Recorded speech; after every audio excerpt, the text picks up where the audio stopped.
দেশের ভিতরে কিছু বন্ড আর বাটপার সুন্নি নামদারি, এরা সুন্নতের পালন করে না। এরা 12ই রবিউল আউয়াল আসলে জিলাপি আর মিষ্টি খাওয়ার একটি দান্দা আর পায়তারা শুরু করেছে। এরা 12ই রবিউল আউয়াল আসলে এরা বলে সকল ঈদের বড় ঈদ ঈদে মিলাদুন্নবী। বলেন নাউজুবিল্লাহ। কারণ রাসূল আরবি সাল্লাল্লাহু আলাইহি ওয়াসাল্লাম তিনি উম্মতে মুহাম্মাদির জন্য বলে গিয়েছেন যে উম্মতে মুহাম্মাদির জন্য 2টি ঈদ হলো, একটা হলো ঈদুল ফিতর আর একটি হলো ঈদুল আজহা। এই 2টি ছাড়া কোনো ঈদ উম্মতে মুহাম্মাদির জন্য নয়। অথচ এরা তৃতীয়ভাবে বানিয়েছে সকল ঈদের বড় ঈদ ঈদে মিলাদুন্নবী। ঈদ মানে আনন্দ, রাসূলের জন্মের কারণে এরা আনন্দ উপভোগ করে। আমাদের দেশে কিছু সুশীল সমাজ বলবে যে হুজুর, রাসূলের জন্ম নিয়ে আমরা যদি আনন্দ উপভোগ করি এটা তো এত আনন্দের কথা, তো তাহলে আপনাদের কি সমস্যা রয়েছে? তবে আমি বলবো রাসূল আরবি সাল্লাল্লাহু আলাইহি সাল্লাম বিদায় হজের ভাষণে বলে গেছেন, আল ইয়াউমা আকমালতু লাকুম দীনাকুম ওয়া আতমামতু লাকুমুল ইসলাম দীনা। আমি এই ইসলাম ধর্মকে পরিপূর্ণ করে গেলাম। এখন বলবেন রাসূলের পরবর্তীতে আমরা এটার উপরে পালন করলে সমস্যা কি? ঈদে মিলাদুন্নবী 12ই রবিউল আউয়াল, এই নামদারি বাটপার বন্ডরা দেখবেন হ্যাপি বার্থডে করে থাকে। আমরা আপনারাও যারা আছেন হুজুর এটা করলে সমস্যাটা কি? আমি বলবো রাসূল আরবি সাল্লাল্লাহু আলাইহি সাল্লাম বলেছেন যেটা সাহাবীরা করেনি তাবেঈরা করেনি সেটা আমরাও করব না। এবং রাসূল আরবি সাল্লাল্লাহু আলাইহি সাল্লাম প্রতি সপ্তাহে 2টা দিন রোজা রাখতেন, একটি হলো সোমবার আর একটি হলো বৃহস্পতিবার। তো সোমবারে কেন রোজা রাখতেন? পয়গম্বর বলেন এই দিনে আমি দুনিয়ার জমিনে পদার্পণ করেছি, সুবহানাল্লাহ। এবং বৃহস্পতিবারে সকল আমল রবের কাছে পৌঁছানো হয়, এই জন্য বৃহস্পতিবারও রোজা রাখতেন। তো আপনার আমার পয়গম্বর তার জন্মদিন পালন করেছেন রোজার মাধ্যমে, আর আপনি আর আমি হ্যাপি বার্থডের মাধ্যমে পালন করে। এর মতো ভোকা, এর মতো বাটপার আর সমাজের ভিতর হতে পারে না। এটা একটা খাওয়ার দান্দা। এই জন্য মনে রাখবেন 12ই রবিউল আউয়াল পয়গম্বর দুনিয়ার জমিনে যে এসেছেন জন্ম তারিখ নিয়ে মতনৈক্য রয়েছে। কেউ কেউ বলেছেন 8ই রবিউল আউয়াল, আবার কেউ কেউ বলেছেন 10ই রবিউল আউয়াল, এবং কিছু মানুষ বলেছেন 12ই রবিউল আউয়াল। তবে পয়গম্বর দুনিয়া থেকে ইন্তেকাল করেছেন 12ই রবিউল আউয়াল। মৃত্যু যেদিনে, জন্ম সেই দিনে। মৃত্যুর দিন নির্ধারিত এই দিনে মারা গেছে, এটা নিয়ে কোনো সন্দেহ নেই, মতভেদ নেই। কিন্তু জন্মের তারিখ নিয়ে মতভেদ হওয়ার কারণ হলো আমরা এখানে যারা রয়েছি আমরা একটু বার্ধক্যতায় যারা পৌঁছেছেন। কার জন্ম তারিখ জানেন বলেন? এখন তো ডিজিটাল যুগ, সিজারিয়ান, যার ফলে ওই প্রতি বছর হ্যাপি বার্থডে করে এই উপলক্ষে ডেটগুলো মনে থাকে। কিন্তু পয়গম্বরের সময় ডেট সাল মনে রাখার সময় ছিল না, যার ফলে মতনৈক্য তৈরি হয়েছে। আমি আরো সহজ করে আপনাদেরকে বুঝাতে চাই। আচ্ছা, মেনেই নিলাম 12ই রবিউল আউয়াল পয়গম্বর দুনিয়াতে এসেছেন এবং এই দিনে মারা গেছেন, তা আপনি মৃত্যুবার্ষিকী পালন করবেন নাকি জন্মেরটা পালন করবে বলেন? আপনাকে আরো সহজ করে আমি বুঝাতে চাচ্ছি। আচ্ছা, আপনার একদিনে 5 কোটি টাকা লাভবান হয়েছেন। আপনি এলাকায় গিয়ে বললেন যে আমাদের স্থানের ভিতরে খিচুড়ি আয়োজন করো, বিশাল তবরকের ব্যবস্থা করো, যেহেতু আমার 5 কোটি টাকা লাভবান হয়েছি। কিন্তু এই মিছিল বের করবেন, আপনাকে ফুলের মালা দিবে। কিছুক্ষণ পরেই আপনি শুনতে পারলেন আপনার মা জনম দুঃখিনী মারা গেছেন। আপনি বলেন আপনি কি ফুলের মালা দিয়ে ঘুরবেন নাকি আপনি কান্না করবেন বলেন? এই সাইড থেকে বলেছে যে কান্না করব, অবশ্যই কান্না করবেন, কারণ আপনার এই আনন্দের চেয়ে চলে যাওয়ার বিদায়ের বেদনাটা সবচেয়ে বড় ভূমিকা রাখবে, আপনাকে কাতর করে ফেলবে। তো যদি পয়গম্বরের আসার দিনটা যদি আপনি ধরেই নেন 12ই রবিউল আউয়াল, এই দিন তো পয়গম্বর দুনিয়া ছেড়ে চলেই গেছেন, তো সুতরাং এই নিয়ে তো আপনি আনন্দ করতে পারেন না, এই দিন তো আপনার কান্না করার কথা, ঠিক কিনা বলেন? অথচ এই দিনে বটপাররা হ্যাপি বার্থডে করতেছে, অথচ রাসূল আরবি সাল্লাল্লাহু আলাইহি ওয়াসাল্লাম তিনি এই দিনটিকে পালন করেছেন রোজার মাধ্যমে, সাহাবীরা পালন করেছেন। কোথাও দেখাতে পারবেন না কোরআন ও হাদিসে কোনো একজন সাহাবী তারা এই রাসূলের জন্মদিন উপলক্ষ করে, ঈদে মিলাদুন নবী উপলক্ষ করে তারা পালন করেছে, জাসিয়া মিছিল করেছে। অথচ এই বিষয়টি হলো এশিয়া মহাদেশের ভিতরে বেশি। কিন্তু মুসলমান ভাইয়ের আমার গভীর মনোযোগ, আল্লাহর পয়গম্বর দুনিয়ার ভিতরে যখন পদার্পণ করলেন, দুনিয়ার জমিনে আসার বিষয়টি যেহেতু নিশ্চিত নয়, পয়গম্বর দুনিয়া থেকে চলে গেছেন, এই দিনটা নির্ধারিত, সুতরাং এই দিনে কোনো মুমিন মুসলমান আনন্দ করতে পারে না। যদি পয়গম্বরের জন্মদিন পালনই করতে হয়, রোজার মাধ্যমে করতে হবে, সালাতের মাধ্যমে করতে হবে। কিন্তু আমাদের সমাজের ভিতরে কিছু মানুষ রয়েছে যারা নামাজও পড়বে না, ওই দিন রোজাও রাখবে না, এরা নামাজও নাই রোজাও নাই, এরা মিছিল করে করে বলে ইয়া রাসূলুল্লাহ ইয়া হাবিবাল্লাহ বলে বলে এরা খিচুড়ি আর তবারক খায়। এই জন্য যুবক ভাইয়েরা আমার, মুবাররাব্বি বাবারা, ঈদে মিলাদুন নবী পালন করার পূর্বে আমাদের 3টি বিষয় লক্ষ্য রাখতে হবে। 1 নম্বর হলো মিলাদুন নবী, সিরাতুন নবী, সূরাতুন নবী। এই 3টি বিষয় জানার পরে আমরা জানব ঈদে মিলাদুন নবী আমরা পালন করব কিনা। 1 নম্বর হলো মিলাদুন নবী।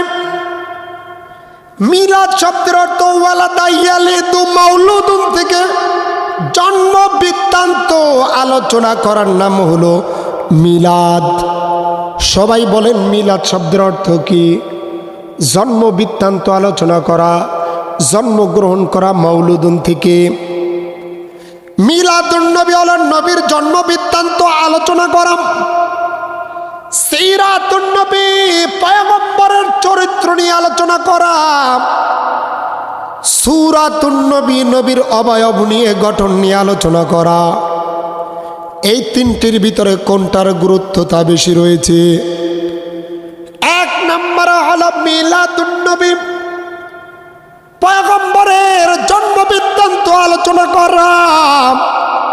পয়গম্বর জন্মের সময় কি ঘটনা ঘটেছিল, কিভাবে পয়গম্বর দুনিয়ার জমিনে এসেছিল, এই বিষয়টি নিয়ে আলোচনা করার নাম হলো মিলাদুন নবী। কিন্তু আমাদের সমাজের ভিতরে এখন মিলাদ বলতে বুঝি বাড়ির ভিতরে নতুন ঘর তৈরি করেছে, সেই জায়গার ভিতরে মিলাদ দিতে হবে, আসেনি নাই? কি বলেন? বাড়িতে একটা নতুন ঘর দিয়েছে, গাড়ি এনেছে, মিলাদ দিবে, আপনি তাকে বলবেন মিলাদ মানে হলো জন্ম নিয়ে আলোচনা করা।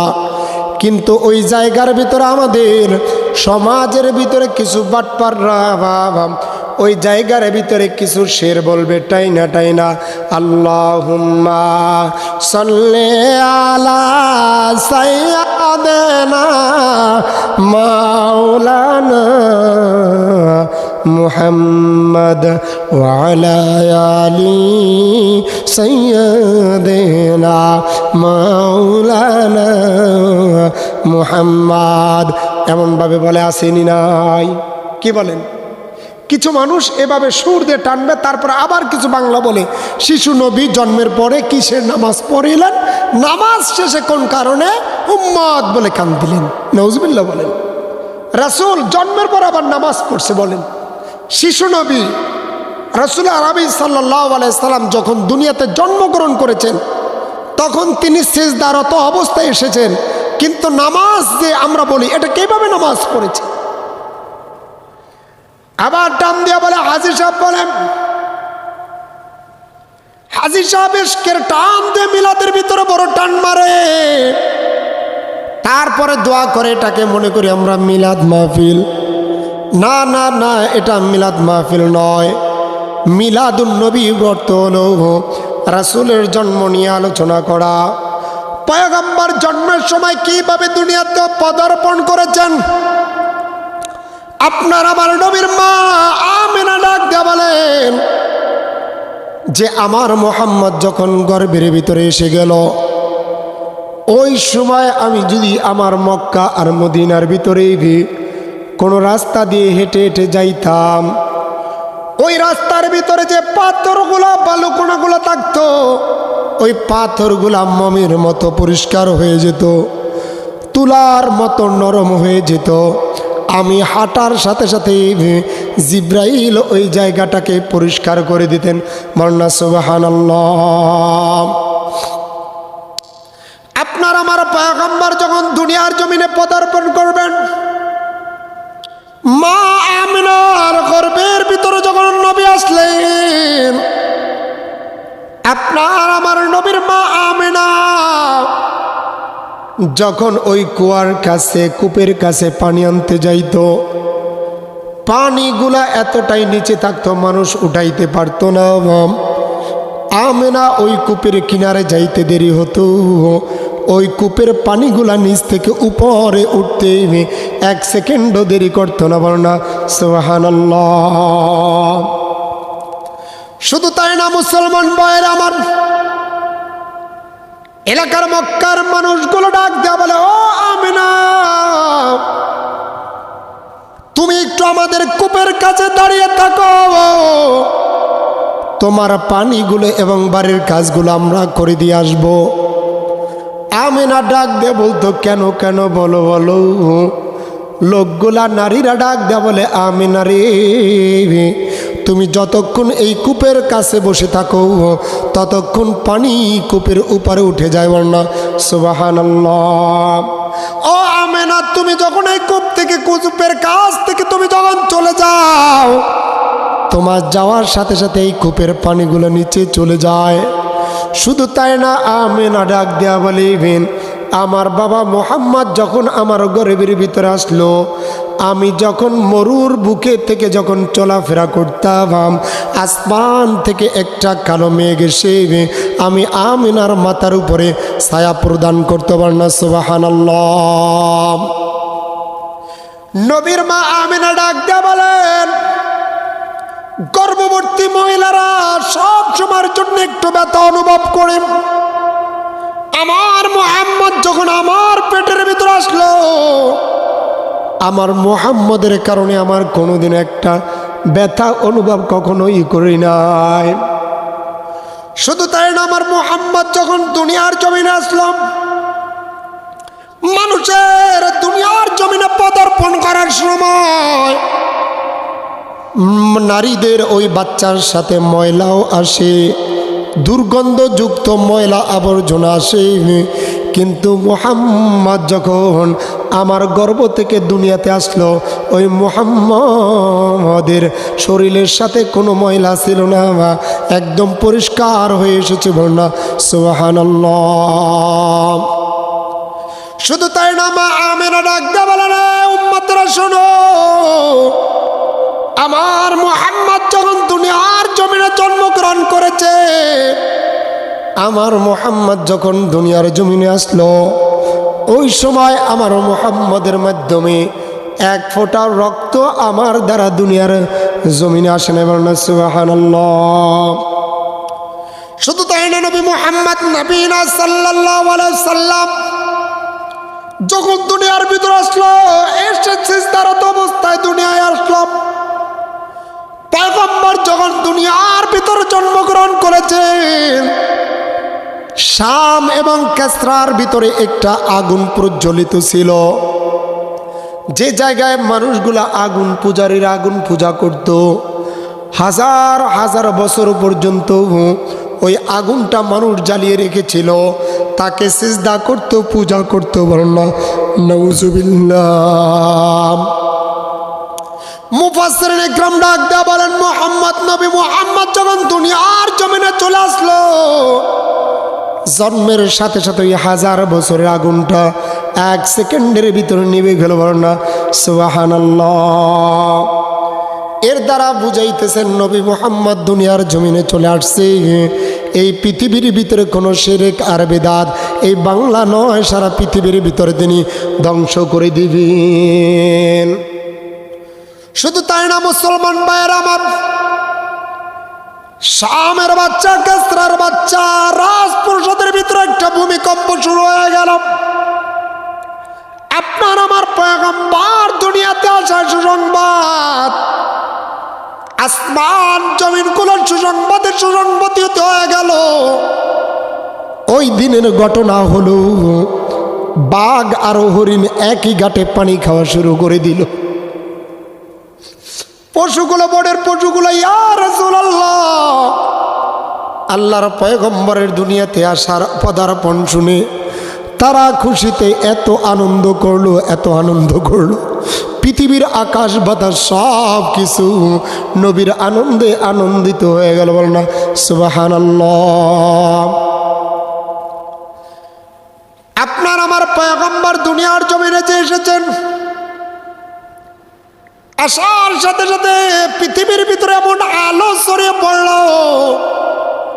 যে আলোর মাধ্যমে পুরা পৃথিবীটা অন্ধকার থেকে আলোকিত হয়ে গেল। বলুন না সুবহানাল্লাহ। এই জন্য যুবক ভাইরা, মুরব্বী বাবার, আমি সংক্ষেপ আপনাদের মাঝে বলতে চাই, পয়গম্বরের দুনিয়ার জমিনে আসা এই যে আলোচনাটা আমরা করলাম, এটার নামই হলো মিলাদুন্নবী, অর্থাৎ রাসূলের জন্ম বৃত্তান্ত আলোচনা করা, এটার নাম হলো মিলাদুন্নবী। আচ্ছা, মিলাদুন্নবী, রাসূলের জন্ম নিয়ে আনন্দ করা, এটা ঈমানের দায়িত্ব। খুশি হওয়া, স্বীকার করা, এটাকে অস্বীকার করার কিছুই নেই। মিলাদুন্নবীকে আমরা পালন করি রাসূলের জন্ম হিসাবে। মিলাদুন্নবী আমরা পালন এই জন্য করি না, মিষ্টি আর খিচুড়ি খাওয়ার জন্য নয়, ঠিক কিনা বলেন? অথচ একদল এটাকে মানতেই চায় না। আচ্ছা, আমি আপনাদের মাঝে বলতে চাই, পয়গম্বর তিনি যখন জন্মগ্রহণ করেছেন, যে ঘটনাগুলো ঘটেছে, আচ্ছা আপনার আমার জন্মের সময় এই ঘটনা কি ঘটানো সম্ভব? বলেন, কখনোই সম্ভব নয়। এই জন্য এটা মানা, জানার বিষয় আছে, পালন করার কিছুই নেই মিলাদুন্নবী। অথচ মুসলমান ভাইয়ের আমার, মিলাদুন্নবী, সিরাতুন্নবী, সূরাতুন্নবী, সূরাতুন্নবীর মানে হলো পয়গম্বরের চেহারার অবয়ব কেমন ছিল এটা বর্ণনা করা। আপনার আমার নবীর চোখগুলো হরিণীর মতো নয়, হরিণীর সাথেও যদি পয়গম্বরের চোখকে তুলনা করা হয়, এটা ছোট হয়ে যাবে। এত সুন্দর, এত সুন্দর, এত সুন্দর পয়গম্বরের চেহারাটা, এত সুন্দর। ইউসুফ নবী আলাইহিস সালাতু ওয়াস সালাম, জুলেখা যখন ইউসুফের প্রেমে মগ্ন ছিল, ওই মুহূর্তে নারীরা জুলেখাকে ডাক দেয়া বলে, জুলেখা রে, তুমি এই ইউসুফের প্রেমে কেন পড়ে গেলা? তোমার বাড়িতে একটা কাজের লোকের প্রেমে তুমি কিভাবে পড়লা? জুলেখা তার বান্ধবীদেরকে বললেন, আগামীকালকে তোমরা চলে আসবে, তোমাদের জন্য মেহমান খানায় খাবারের ব্যবস্থা করা হবে, টেবিলের ভিতরে রাখলেন। দুই পাশ থেকে সারিবদ্ধভাবে লোকজন দিয়ে দিলেন। টেবিলের ভিতরে সবার তাফসীর ইবনে কাসিরের ভিতরে আসছে, জুলেখা সবার হাতে হাতে একটা ছুরি দিয়েছে। আর কোন কোন রেওয়ায়তে আছে আপেল, আবার কোন কোন রেওয়ায়তে আছে একটি করে লেবু দিল। এবং সবাইকে দেওয়ার পর ডাক দেওয়া বলল, ও আমার বান্ধবীরা শোনো, রাজপ্রাসাদের তোমরা মেহমান, আমি তোমাদেরকে যখন এই ফলটাকে কাটতে বলবো, তোমরা এইটাকে ওই সময় তোমরা কেটে ফেলবা। অমনি সবার হাতে ফল এবং ছুরিতে জুলেখা ডাক দিয়ে বললে, ইউসুফকে ডাক দিয়ে বলো, ইউসুফ তুমি এই জায়গা থেকে হেঁটে হেঁটে চলে যাইবা। ইউসুফ যখন বাহির হইল, ওই মিশরের সব নারীরা ইউসুফের দিকে এমনভাবে তাকিয়ে রইল। জুলেখা ডাক দিয়ে বলেন, এই মুহূর্তে তোমাদের ফলটা কাটো। ইউসুফ নবী আলাইহিস সালাতু ওয়াস সালামের সৌন্দর্য দেখে ওই নারীরা তারা ফল কাটা রেখে তারা তাদের হাতগুলাকে কেটে ফেললো। বলনা সুবহানাল্লাহ। আপনার আমার পয়গম্বর মা আয়েশা ডাক দিয়ে বলেন, ও মক্কা মদিনার মুসলমানরা শোনো, ওই মিশরের ইউসুফকে চেহারা দেখে নারীরা তাদের ফল কাটা রেখে হাতগুলাকে কেটে ফেললো। ওই নারীরা যদি নবী মুহাম্মদকে দেখত তো তাহলে তারা তাদের ফাঁদ কাটা তো দূরের কথা, তাদের কলিজাটাকেও কেটে ফেলতো। আপনার আমার পয়গম্বর এতটাই সুন্দর ছিলেন, চক্ষুগুলা, ঠোঁটগুলো, দাড়িগুলো, চুলগুলো, লম্বা লম্বা চুল, এতটাই নবীর মুহাম্মদ এতটাই সৌন্দর্য ছিলেন। এটা হলো সূরাতুন নবী রাসূলের অবয়ব নিয়ে আলোচনা করা। আমি আপনাদের মাঝে বলতে চাই, এই সূরাতুন নবী জানার বিষয় মানার মতো কিছুই নাই। মিলাদুন নবীও জানার বিষয় মানার মতো কিছুই নাই, পালন করার কিছুই নাই। সূরাতুন নবী মানার মতো কিছুই নাই, জানার বিষয়। কিন্তু সিরাতুন নবী নিয়ে আলোচনা শুধু নয়, মানার মতো বিষয় রয়েছে, ঠিক কিনা বলিন? সিরাতুন নবীর মানে হলো আপনার আমার পয়গম্বরের চরিত্রটা কেমন ছিল, আপনার আমার পয়গম্বরের আখলাক কেমন ছিল, ব্যবহার কেমন ছিল। আপনার আমার পয়গম্বর এতটাই উদার মনের ছিল, একদা মসজিদে নববীতে যখন তখন তো খেজুর পাতা দিয়ে ছাউনি ছিল, আর পাশে ইটা দিয়ে কোন রকম মাটি দিয়ে বেড়া দেওয়া ছিল।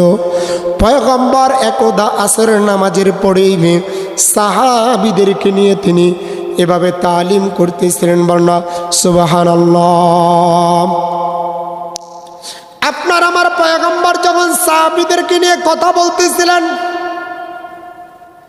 এই মুহূর্তে একজন বিদুইন মাজুসি এসে উপস্থিত হয়ে গেল।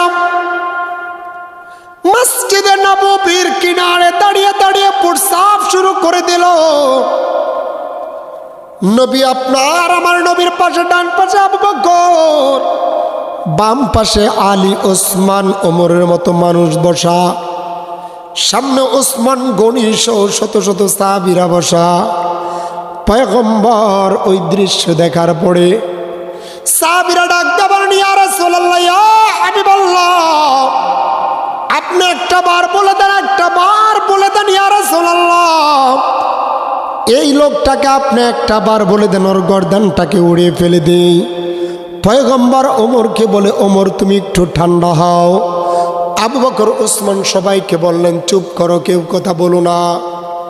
লোকটার যখন প্রস্রাব করা শেষ হয়ে গেল, পয়গম্বর ডাক দিলেন, হে ভাই, তুমি এই জায়গার ভিতরে কেন প্রস্রাব করলা, বলো বলো। লোকটা বলে, কয় প্রস্রাব করছি, কি হয়েছে? বুঝুন না আপনারা? পয়গম্বর ডাক দিয়ে বলল, তুমি কেন প্রস্রাব করেছো? এমনি করেছে চুরি, আরো করেছি না জুরি। কয় আমি প্রস্রাব করেছি, কি হয়েছে বলেন বলেন। পয়গম্বর ডাক দিয়া বলে, অপর প্রান্ত থেকে ওমর চক্ষুগুলা লাল হয়ে গেল। রাসূলের সামনে তর্ক করো, ওর গর্দানটাকে উড়িয়ে দেবি। পয়গম্বর বলেন, না ওমর না হয়, তুমি অল্প সময় ধৈর্য ধরো, তুমি কিছুই বইল না। লোকটাকে ডাক দিয়া বলেন, পয়গম্বর বলেন, হ্যাঁ ভাই, তুমি তো জানো না এটা হলো আমাদের ইবাদত খানা। এই জায়গার ভিতরে আমরা মূলত ইবাদত করি। তুমি যদি প্রস্রাব করো আমাদের গন্ধ হবে, কষ্ট হবে। এই জায়গায় আর কখনো প্রস্রাব কইরো না। বলতে বলতে লোকটা চলে গেল। অনেক দূরে চলে যাওয়ার পরে ওমর ডাক দিয়ে বলেন, ইয়া রাসূলুল্লাহ, ইয়া হাবিবাল্লাহ, আপনি একটা বারের জন্য বলে দিতেইবেন, আমি ওর গর্দানটাকে উড়াই ফেলতাম। আপনি কেন তাকে কিছুই বললেন না ইয়া রাসূলুল্লাহ, ইয়া হাবিবাল্লাহ? আল্লাহর পয়গম্বর ডাক দেয়া বলেন, সাহাবীরা শোনো, এই লোকটা তো সে জানে না, সে যখন দাঁড়িয়ে দাঁড়িয়ে প্রস্রাব করতেছিল, তার প্রস্রাবে যদি ডিস্টার্ব হতো, তার ভিতরে একটা রোগ বাসা বাঁধত, এই জন্য তার মাঝখানে আমি ডাকতে দেই নাই। প্রস্রাব যখন শেষ হয়ে গেল, আমি তাকে বললাম, এই লোকটা যদি কোনোভাবে বুঝতো, আমাদের মসজিদ করার ব্যবহার বুঝতো, কদর বুঝতো, তাহলে আর এই লোকটা এই কাজটা করতো না। এই লোকটা না বুঝার কারণে এই কাজটা করেছে, সুতরাং আজকে তাকে আমি ক্ষমা করে দিয়েছি। কিছুক্ষণ যেতে না যেতে আল্লাহর বান্দা দৌড় দিয়ে চলে আসছে, এসে ডাক দিয়ে বলে, ইয়া রাসূলুল্লাহ, ইয়া হাবিবাল্লাহ, আল্লাহর হাবিব গো, আপনার হাতটা একটু আমার হাতে দিয়ে দেন। আপনার হাতে হাত রেখে আমি কালিমা পড়ে মুসলমান হয়ে যাব। বলনা সুবহানাল্লাহ। পয়গম্বর ডাক দিয়ে বলেন, কেন কেন বলো বলো। লোকটা ডাক দিয়ে বলেন, ইয়া রাসূলুল্লাহ, ইয়া হাবিবাল্লাহ, আমি শুধু মানুষের জবানে আপনার কথা শুনেছি, আপনাকে পরীক্ষা করার জন্য আমি মাত্র এসেছিলাম, কিন্তু আপনার এই আখলাকার চরিত্র দেখে আমি আর নিজেকে কন্ট্রোল করতে পারলাম না। ইয়া রাসূলুল্লাহ, ইয়া হাবিবাল্লাহ, আপনার হাতটা দিয়ে দেন। আমার আর বুঝতে বাকি রইল না, আপনি যে আল্লাহর প্রিয় নবী, আপনি যে একদম সত্য নবী, এর ভিতরে কোনো সন্দেহ নাই। বল না সুবহানাল্লাহ। আল্লাহর পয়গম্বরের ব্যবহার থেকে, চরিত্র থেকে মানুষগুলো কালিমা পড়ে মুসলমান হয়েছে। পয়গম্বরের আমল আর আখলাক থেকে মানুষ মুসলমান ঈমান এনেছে। এই সংখ্যাটা কম, তবে পয়গম্বরের ব্যবহার দেখে মানুষ কালিমা পড়ে মুসলমান হয়ে গেছে। আর আপনার আমার চরিত্রটা হলো হিংসুটে চরিত্র। আপনার আমার ব্যবহারের কারণেই আপনার আমার স্ত্রী আপনার আমার উপরে বেরাজ, আপনার আমার সন্তানগুলো বেরাজ, আপনার আমার পাড়া প্রতিবেশীগুলো বেরাজ। কত প্রতিবেশী তার প্রতিবেশীর অত্যাচারে বাড়ি রেখেও চলে যায়। পয়গম্বর ডাক দেয়া বলেন, ও সাহাবীরা শোনো শোনো, তোমাদের পাজার প্রতিবেশী তাকে ভালো বলবে, সে হলো আল্লাহর দেওয়া জান্নাতি, সেই লোকটাই সবচেয়ে ভালো। বলনা সুবহানাল্লাহ।